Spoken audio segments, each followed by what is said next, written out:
Un conseiller régional de Provence-Alpes-Côte d'Azur tué de plusieurs balles de calibre 11,43 hier soir. Les enquêteurs cherchent un mobile à cet assassinat. Il faut calmer le jeu et resserrer les rangs. Au sein de l'UDF, chacun des leaders appelle à l'union dans la perspective de l'élection présidentielle. Des vacances moins longues, moins lointaines et moins chères, c'est le premier bilan de la saison estivale des Français, une enquête d'Alain Doubeski.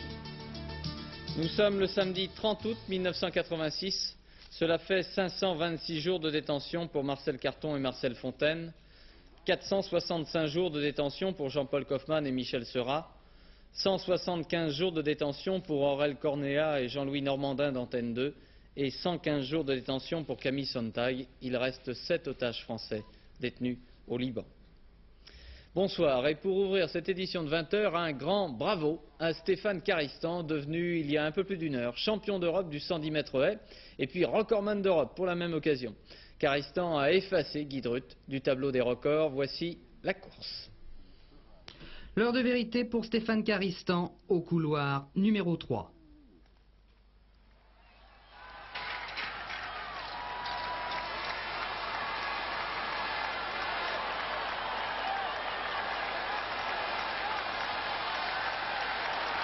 « 13 secondes et 20 centièmes de bonheur pour Caristan, fidèle à ses rendez-vous. Première médaille d'or pour l'équipe de France et surtout le vieux record d'Europe de Guy Drut de 1975 amélioré pour 8 centièmes. Et pourtant Caristan n'a pas à proprement parler survolé cette finale. Le blond finlandais Brigard au couloir numéro 6 reste menaçant jusqu'à la 7e haie. Mais grâce à une fin de course superbe, Caristan se détache enfin irrésistiblement. C'est la 4e médaille pour l'athlétisme français à l'occasion de ces championnats d'Europe. Un athlétisme en pleine progression à l'image de son porte-drapeau. Un conseiller régional de Provence-Alpes-Côte d'Azur, Daniel Perrin, âgé de 54 ans, adjoint au maire de la Seyne-sur-Mer, dans le département du Var, a été abattu de plusieurs balles de calibre 11,43 par 2 hommes qui circulaient à moto. Les policiers chargés de l'enquête envisagent plusieurs hypothèses pour cet assassinat, sans en privilégier aucune. Il n'y a pas de mobile apparent. Reportage Roland Sicard, Gilles Deblair. Ce soir, les enquêteurs du SRPJ de Marseille tentent de s'expliquer les raisons de cette véritable exécution. Piste politique, Daniel Perrin était conseiller municipal PR à la Seyne-sur-Mer. Il était le bras droit du maire UDF de la ville, Charles Scaglia. Ami de Claude Noblia, tué avec ses 3 camarades dans l'attentat manqué qui leur a coûté la vie, Daniel Perrin connaissait bien l'équipe d'SOS France et de la Maison du Para à Toulon. Une fois de plus, la Maison du Para est en deuil. C'est un des siens qui s'en va. D'ores et déjà, ce que je peux dire, après avoir vu l'épouse de Daniel Perrin, c'est que la Maison du Para enterrera encore un des siens dans la dignité. Daniel Perrin aurait peut-être été exécuté à cause de ses sympathies pour la Maison du Para. Mais du côté de la famille, on affirme que le conseiller municipal n'était pas membre de la Maison du Para et qu'il n'avait jamais été parachutiste. À la mairie de la Seyne-sur-Mer, on ne confirme d'ailleurs pas cette piste. Est-ce que cet assassinat peut être lié à l'affaire d'SOS France? Non, là je le dis a priori, je ne le pense pas. Je ne le pense pas. Pour quelle raison? Bien, par exemple, M. Perrin, au contraire de moi-même, n'a pas assisté aux obsèques des 4 personnes. Assassinat politique, règlement de compte, vengeance personnelle, raquette. Daniel Perrin dirigeait un cabinet d'assurance. Ce soir, les enquêteurs n'excluent aucune hypothèse.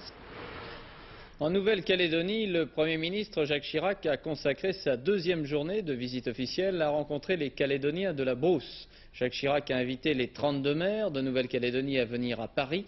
Mais le chef du gouvernement a également réaffirmé avec force la volonté de la France de se maintenir dans le Pacifique Sud, tout en intensifiant sa coopération avec les États de la région, comme l'Australie.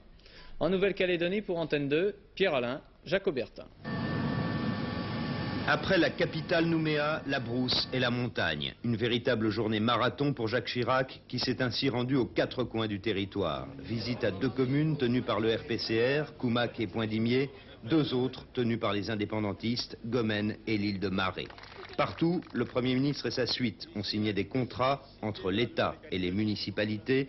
S'il est vrai que le gouvernement est toujours le bienvenu quand il apporte une aide financière, L'accueil plus que courtois réservé par les maires indépendantistes a presque surpris. Vous ne venez pas, monsieur le Premier ministre, venir chez nous signer des conventions de 43 millions avec des rigolos. Si je dis vive la France, mes amis, ici ou ailleurs, vont crier trahison, vendu ou bien fantoche. Si je crie vive Kanaki, je serai discourtois vis-à-vis à votre égard. Mais je vais faire une pirouette, mais je vais dire vive Gomez. Voilà. Dialogue, tolérance, Jacques Chirac l'a rappelé à chaque étape. Il a également répété que le gouvernement ne laisserait pas se réinstaller le désordre. Aucun cadre ne pouvait mieux s'y prêter que le bivouac du 8e RPIMA, un régiment d'élite qui fait ici œuvre de présence. Aider, dialoguer, mais aussi dissuader.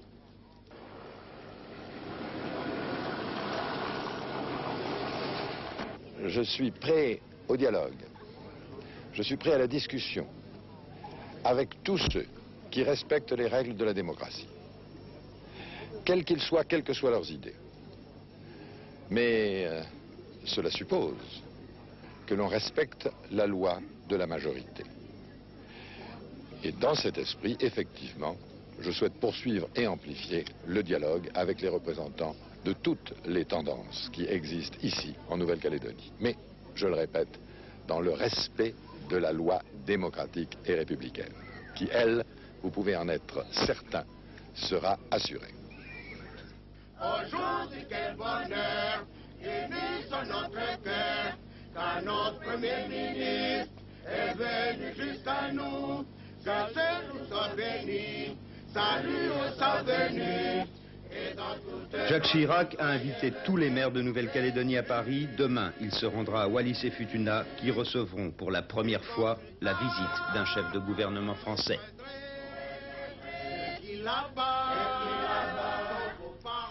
Deux nouvelles déclarations politiques contre le projet de découpage électoral présenté par Charles Pasqua.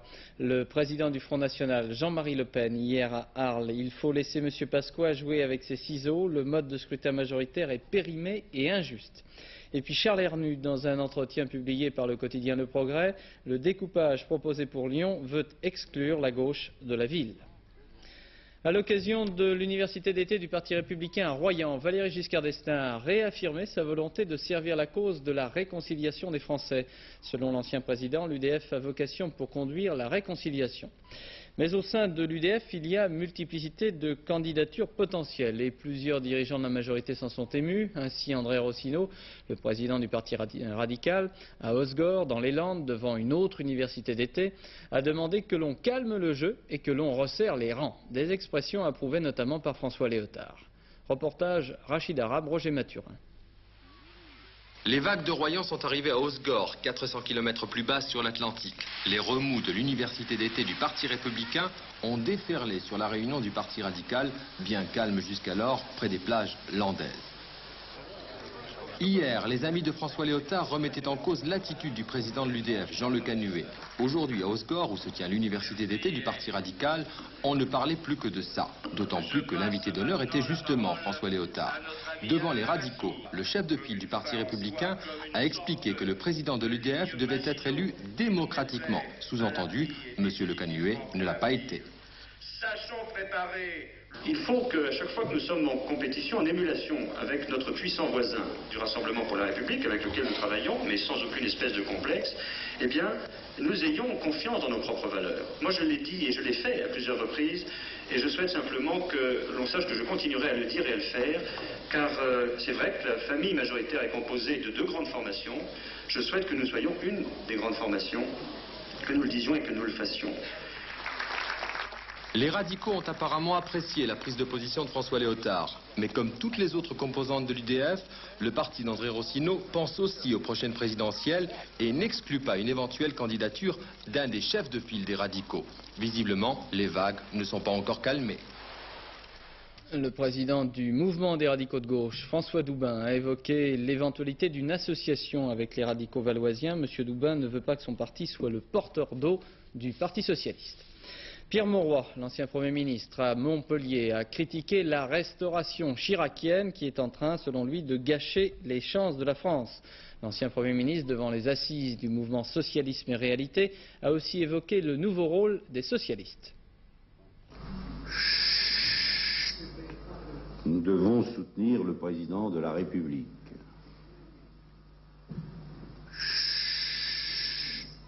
Nous soutenons le gouvernement. Il ne nous faudrait pas nous proposer à présent. Nous préparons les présidentielles. Pierre Mauroy va rompre le silence. La droite est incorrigible, constate l'ancien Premier ministre. Alors il n'est plus question pour lui de rester les bras croisés. Les présidentielles de 87 approchent. Pierre Mauroy, avec François Mitterrand, s'il le veut bien, se dit prêt à convoler en os une deuxième fois. Et qu'avec François Mitterrand, nous pouvons gagner, plus facilement gagner. Mais évidemment, sur des bases qui n'auraient rien à voir avec celles de 81. Nous nous battrions non plus sur projet de société contre projet de société, mais derrière un président, autour d'un président de la République sortant, relevant les défauts de la cuirasse constitutionnelle, et cherchant à garantir nos libertés et à éviter au pays une crise inutile. Une dizaine de personnes ont été blessées, dont l'une grièvement cet après-midi à Bayonne, lorsque les forces de l'ordre sont intervenues pour disperser des manifestants qui protestaient contre les récentes expulsions de réfugiés basques espagnols du territoire français. Non aux expulsions, non aux extraditions, ont commencé à manifester ces personnes, et puis la police est intervenue. Je vous rappelle que mardi, mercredi dernier, les autorités françaises, la police française avait expulsé vers l'Espagne 2 réfugiés nationalistes basques, selon la procédure d'urgence absolue. Un journaliste américain correspondant à Moscou a été arrêté par le KGB ce matin. Il est toujours détenu par la police secrète soviétique. Au Liban, une organisation islamique, les Forces unifiées de la justice, a revendiqué l'enlèvement de Camille Sontag. Camille Sontag disparu depuis 115 jours. Le roi Hassan II du Maroc a décidé de rompre le traité d'union qu'il avait signé en août 1984 avec le colonel Kadhafi. Les États-Unis se sont félicités de cette rupture. Journée de deuil national au Cameroun. Selon les organisations internationales, les émanations de gaz toxiques dans la région du lac Nyos auraient fait près de 1750 morts. 10 000 personnes auraient été atteintes par ce gaz. Le risque d'une eau contaminée est l'un des principaux problèmes pour les survivants. Nos envoyés spéciaux, Hervé Brugini et Bruno Carrette, reviennent du Cameroun où les autorités sont quelque peu débordées par l'aide internationale. Ils sont venus enterrer leurs derniers morts. Devant la plupart des habitations, les fosses communes sont à présent rebouchées. Mais dans certaines cases, c'est toujours l'horreur. L'horreur de cette mort qui les a frappés en plein sommeil. L'horreur qu'on tente de faire disparaître à coups de chaux vive. Dans la capitale, à Yaoundé, c'est jour de deuil. Le pays est en état de choc, comme si une semaine après, on avait maintenant pris réellement conscience de l'ampleur du désastre. Priorité pour les autorités camerounaises, bien sûr, acheminer les secours, éviter les épidémies, mais surtout trouver le moyen de prévenir une autre catastrophe. Ne pas accepter la fatalité, dit-on là-bas. D'ores et déjà, les scientifiques sont au travail et le vulcanologue Haroun Tazieff pense être en mesure de poser un premier diagnostic. Un risque existe, c'est que le gaz carbonique est empêché de s'écouler librement. Il s'écoule, mais pas avec la facilité qu'il le faisait dans notre expérience précédente en Indonésie. Empêché de s'écouler par 90 mètres d'épaisseur au bout du lac, ne s'accumule, ne forme une grosse, énorme bulle à la base du lac, et que cette bulle, quand elle a acquis suffisamment de volume, est une force ascensionnelle qui lui permet de traverser le lac et de s'épandre à la surface et d'évaler de nouveau les pentes. Quelle solution choisir alors? Installer des systèmes d'alarme capables de repérer d'éventuels dégagements gazeux? Repousser les paysans à des altitudes supérieures à celles de ce lac Nyos? Pour l'instant, les habitants de la région se remémorent cette légende qu'on racontait ici autrefois, la légende d'un lac qui explose. Dans un entretien publié par le journal Le Matin, le ministre du Commerce, Georges Chavannes, affirme que 200 000 emplois peuvent être créés si l'on réussit à convaincre les dirigeants des petites ou moyennes entreprises d'embaucher. Le ministre a l'intention de lancer 3 000 jeunes missionnaires de l'emploi pour cette tâche sur toutes les routes de France. Nous sommes le 30 août, la fin des vacances pour la plupart des Français. Au bilan provisoire de ces vacances, on trouve des vacances moins longues, moins lointaines, mais une bonne saison. Certes, on se plaint d'avoir eu des touristes ayant des oursins dans les poches, mais du haut jusqu'au bas de l'échelle, on est plutôt satisfait. Enquête Alain Doubeski, Jean-François Chauvet. Panique dans les palaces au début de l'été. Les Américains avaient décidé de nous bouder. Ils reprochaient aux Français d'être de faux frères, copains de Kadhafi, de loger des terroristes, d'habiter trop près de Tchernobyl, enfin un tas de trucs destinés, j'en suis sûr, à nous embêter. Ça n'a pas marché. Un mois de juillet moyen, d'accord. Août, par contre, est tout à fait normal. Nous avons une clientèle européenne qui a remplacé la clientèle américaine qui a pu faire un peu défaut en août. Nos riches voisins ont sauvé les palaces de la désolation. Mais les autres, plus nombreux que d'habitude, ont également fait des efforts pour remplir les campings. Écoutez plutôt. C'est cher la France? Oui, très cher. Les prix sont double, triple qu'en Angleterre. Oui. Alors les Français dans tout cela, que deviennent-ils? Eh bien, ils n'ont pas montré l'exemple. On y va mollo, quoi. Ce qui coûte le moins cher, les carafes d'eau. Les carafes d'eau, voilà, c'est beaucoup moins de vin en bouteille. Les carafes de vin aussi. Enfin, ce qui coûte le moins cher, quoi. Tous n'en sont pas là, bien sûr, mais on discute ferme sur les prix, même dans les établissements bourgeois. Les gens font beaucoup plus attention maintenant, donc il faut suivre un petit peu la mode, et je crois qu'addition modération, c'est intéressant. Ce restaurateur donc s'en tire bien, mais ce n'est pas toujours le cas. Réussissent ceux qui ont su s'adapter. Cela veut dire très clairement que le restaurateur peut établir son prix ou l'hôtel établir son prix, mais le client a lui son prix maximum et il paye son prix. Payer le juste prix, c'est plus facile avec certaines formules de vacances type gîtes ruraux ou village vacances famille. On a assisté cette année à une ruée vers les organismes de tourisme populaire. La saison a été très bonne. Nous avons eu une forte demande pour juillet-août. Une demande si forte d'ailleurs qu'on n'a pas pu satisfaire tout le monde. Nous le regrettons. Il est encore trop tôt pour dresser un bilan chiffré de ces vacances d'été. Des tendances pourtant. Si les séjours ont été en moyenne plus courts, les Français sont partis plus nombreux que l'an dernier. Les professionnels les plus habiles ont su en tirer la leçon.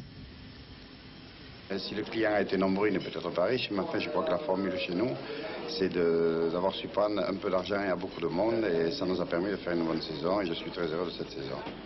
Dans l'ensemble donc, satisfaction. Seuls se plaindront les régions où la météo a été médiocre cette année, ainsi que les professionnels, et là pas d'excuses, qui n'ont pas compris que l'heure était à la désinflation. Aux États-Unis, en Californie, les habitants de la ville d'Oakland ont été au moins surpris, si ce n'est en colère, en voyant passer dans les rues de leur ville un cortège funèbre, un petit peu moins de 2000 personnes en costume de deuil, pour rendre hommage à un parrain.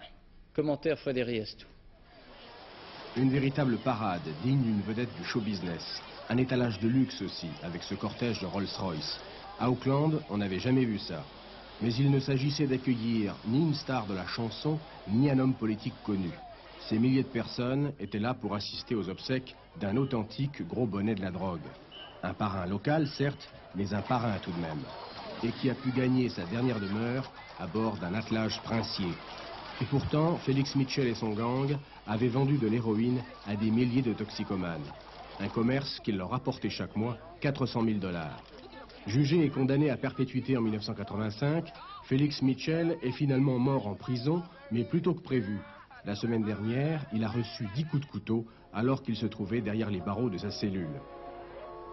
Toutefois, les larmes de ses admirateurs n'ont pas fait l'unanimité à Auckland. Certains y ont vu une glorification de la mafia, et un habitant a même ajouté « Auckland doit vraiment changer ».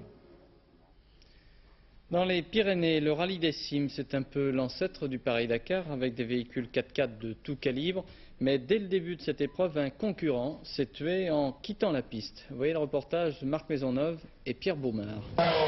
Haïdouk, départ de la 4e spéciale du rallye des cimes. C'est le 2e jour. Les pilotes, même aguerris, sont fatigués. Le pilote numéro 45, la barrière, ne pourra éviter la sortie de chemin dans quelques instants. Il a perdu du temps dans la montée et veut refaire son retard. C'est l'accident et la chute dans le ravin. Les secours, eux, vont arriver très vite. Évacué en hélicoptère, il mourra au cours de son transfert. Son passager, lui, est indemne.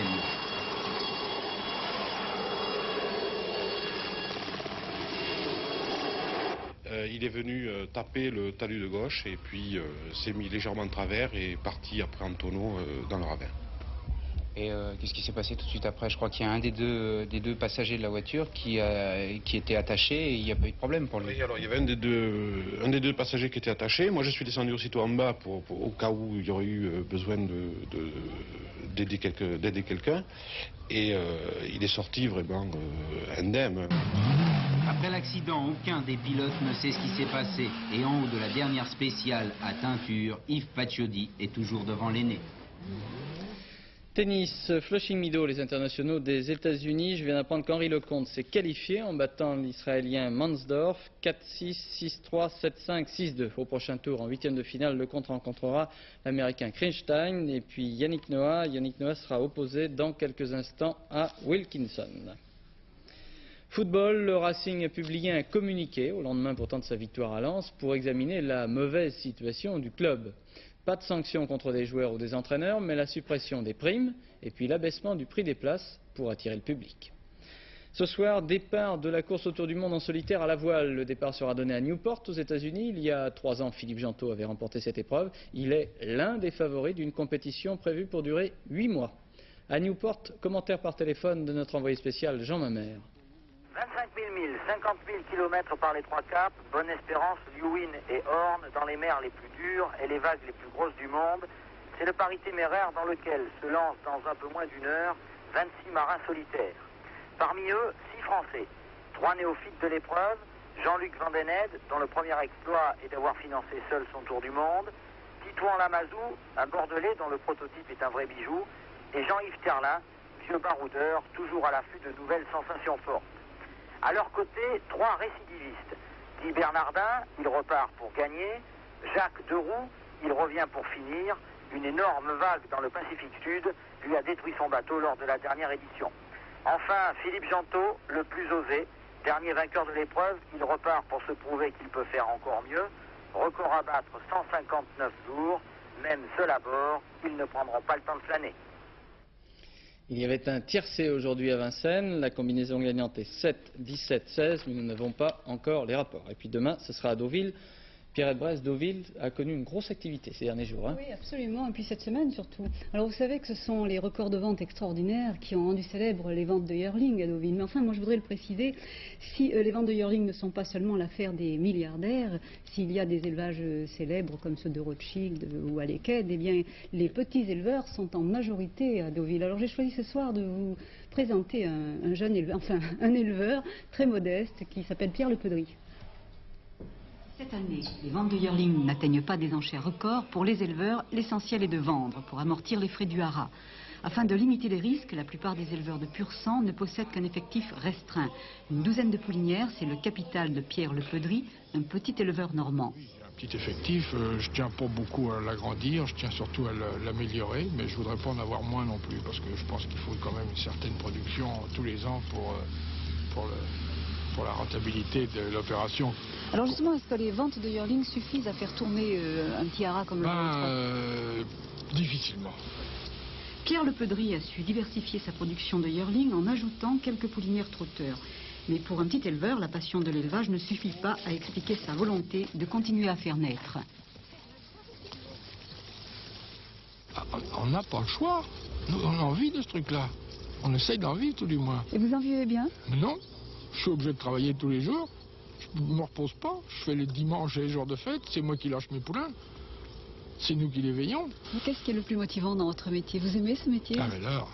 J'adore. Moi, je crois que c'est de les faire naître. C'est que quand ils sont petits que ça m'amuse. Après, quand ils sont grands, on commence à se faire du souci. Vous vous comparez aux élevages comme le haras de Mottry à Rothschild? Je suis sûr que le baron, quand il a un poulain qui gagne, il est aussi content que moi quand on est un qui gagne. Lui, c'est un grand prix. Moi, ça peut être un peu moins un grand prix, mais on sera content pareil. Je pense qu'il faut bien pas d'antagonisme entre quand il passe le poteau. Si c'est un petit éleveur ou un grand éleveur, je crois qu'il doit être content en pareil. Quand vous faites naître, vous pensez à ce moment où il va passer le poteau? Absolument, absolument, absolument. C'est vrai, on y pense toujours, on dit bien que ça sera celui-là. C'est le rêve. Oui, absolument. Allez-vous dans élever, à l'heure actuelle, à la campagne, où tout est maussade, où tout est triste, allez-vous dans élever quelque chose qui vous permette d'avoir un peu de rêve. Moi, je trouve que c'est formidable. Rien que pour ça, faudrait... C'est la carotte. C'est pour ça que les gens continuent. Cette semaine, à Deauville, le rêve le plus cher s'est vendu 3 400 000 francs. Un chiffre exceptionnel puisque dans l'ensemble, le prix des ventes de yearling a baissé de 30%. Vrai personnage à la Gabin. Absolument, il a un petit côté anglais en plus, tout à fait. très sympathique. Bon, on reste à Deauville, c'est le dernier week-end, après vous reviendrez près de chez nous. Absolument, ça sera Longchamp la semaine prochaine. Alors pour clôturer ce meeting de Deauville, eh bien, ça se fera de façon prestigieuse puisque ce soir au Casino de Deauville, eh bien, aura lieu le fameux gala des courses qui va apporter sa première cravache d'or au jeune jockey américain Cash Asmussen. La cravache d'or de l'obstacle, eh bien, c'est Didier Mescam pour la deuxième année consécutive qu'il la recevra. Didier qui est accidenté, qui viendra avec des béquilles malheureusement. Et puis demain, le Grand Prix de Deauville qui sera l'épreuve la plus importante de la Réunion, puis bien sûr le tiercé dans le traditionnel handicap prix François André qui s'adresse uniquement à des femelles. Ce sont des pouliches âgées de 3 ans et plus qui se sont vraiment bagarrées pour participer à cette course. Elles étaient très nombreuses, on en a éliminé beaucoup et il reste une vingtaine à s'aligner au départ des 2000 mètres de cette épreuve. Alors voilà maintenant le pronostic, puisqu'il faut bien en parler de ce pronostic que je vous propose. Avec en tête Smiling Beauty, le numéro 10, suivi de Jolie Note, le numéro 7, et puis... Smiling Beauty. Exactement. Go to the Music, le 4, Brislam, le 17, Proline, le 5, Ballerine, le 16, Singing Lake, le 12, et Kia Real, le numéro 6. Alors on répète les numéros, on ne sait jamais, ils peuvent gagner. 17, 4, 17, 5, 16, 12 et 6.